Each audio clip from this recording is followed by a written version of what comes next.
South China Morning Post, 16th of December 2022, Why Islamist Terrorism is a Threat to China's Belt and Road Initiative.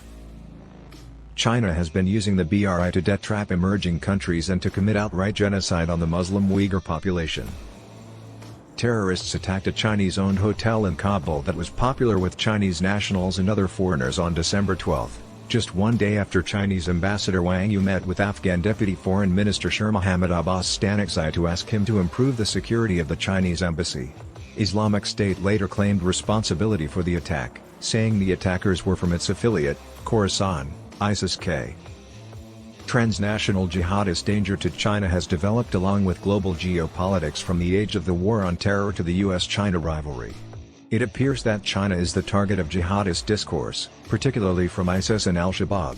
The United States has been the primary target of international jihadist organizations for its invasions of Afghanistan, Iraq, and Syria for the past 20 years. Until recently, jihadist organizations like al-Qaeda and ISIS blamed China for repressing the Uyghur Muslim people in Western Xinjiang in their extreme propaganda. However, as shown by the Belt and Road Initiative, their narrative increasingly focuses on China's imperialism.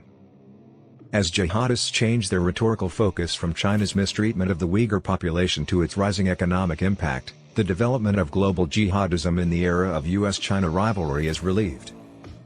ISIS strategically positioned itself to take advantage of the struggle by turning its weapons on China in the framework of great power conflict. The idea is that the conflict between Russia and Ukraine and US-China tensions over Taiwan will help ISIS establish its so-called worldwide caliphate. Abu Zar al-Burmi, a jihadist ideologist, had already challenged Chinese foreign policy in 2014. He released a video titled "Let's Upset China" after the US announced its troop departure from Afghanistan, claiming that because Washington had lost the fight there, it was time to concentrate on Beijing, a rising global power and an opponent of Islam. This year's China's Daydream of Imperialism essay, published in the September issue of the ISIS-K periodical Voice of Khorasan, compared Chinese ambition and the Belt and Road Initiative to British colonialism and the infamous East India Company. The paper contends that the Chinese lack a clear military advantage over the Americans and are more defenseless than their Western counterparts. It asserts that unlike the US, which attained its hegemony through military might, China is adhering to the economic path to realize its aspirations for world dominance despite having a sizable mercenary army that occupies several different countries. Interesting comparisons between Chinese foreign policy and the Mongol invasion of the 13th century are made in the article, which suggests that socialist China's hegemony will be just as fleeting as the Mongol empires. It implies that Chinese businesses in Asia and Africa may eventually cease operations out of concern for the Islamist danger, as Western companies in Mozambique recently did. It's crucial to understand that these are actual threats. ISIS reportedly executed a Chinese couple in 2017 in Pakistan's Balochistan region, where the Gwadar port is located. This port is a centerpiece of the China-Pakistan Economic Corridor, where China hopes to station a fleet of aircraft carriers. Since the Taliban's takeover of Afghanistan last year, ISIS-K has grown into a significant anti-China worldwide terrorist organization.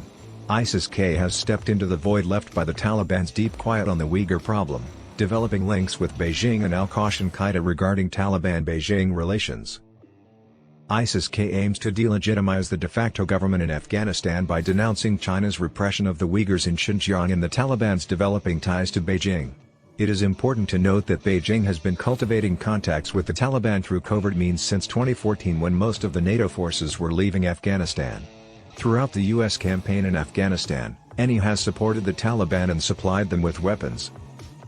In exchange for attention to its security concerns, particularly about the Turkestan Islamic Party, TIP, a Uyghur separatist party that seeks to sever Xinjiang from China and establish an independent state, China has supplied financial support to the Taliban rule. As a result, by denouncing the regime's pro-China tendencies, ISIS-K is also attempting to provoke a gap between the Taliban and the Turkestan Islamic Party. Afghanistan and China share a border along the hilly Wakhan corridor, which is 74 kilometers long. Last year, the Taliban dispersed TIP terrorists from the border-adjacent province of Badakhshan to other regions at Beijing's request. However, it's thought that a few TIP members have re-established their Badakhshan bases. The anti-China rhetoric used by ISIS-K may be an effort to recruit Uyghur members. ISIS-K has reportedly sought out unhappy terrorists from other organizations, and as many as 50 Uyghur militants have joined it, according to a United Nations Security Council report. The likelihood that Uyghur militants will turn to ISIS-K increases the more the Taliban rule restricts TIP activities. The possibility that Uyghur militants will turn to ISIS-K advances the more the Taliban rule prohibits TIP activities. ISIS-K claimed credit for a suicide bombing that targeted a Shia mosque in the Afghan city of Kunduz in October 2021, claiming a Uyghur terrorist was behind the attack. This was done to demonstrate how well ISIS-K recruited Uyghurs in Afghanistan. China will take center stage in the international Islamist rhetoric as big power competition continues to dominate world geopolitics. Jihadist organizations like ISIS-K need a more formidable foe to justify their extreme violence, attract financing, and recruit new members. Transnational jihadism has been motivated by American actions in Iraq, Syria, and Afghanistan for the past 20 years. Now, jihadist organizations' number one enemy is Chinese development through the Belt and Road Initiative.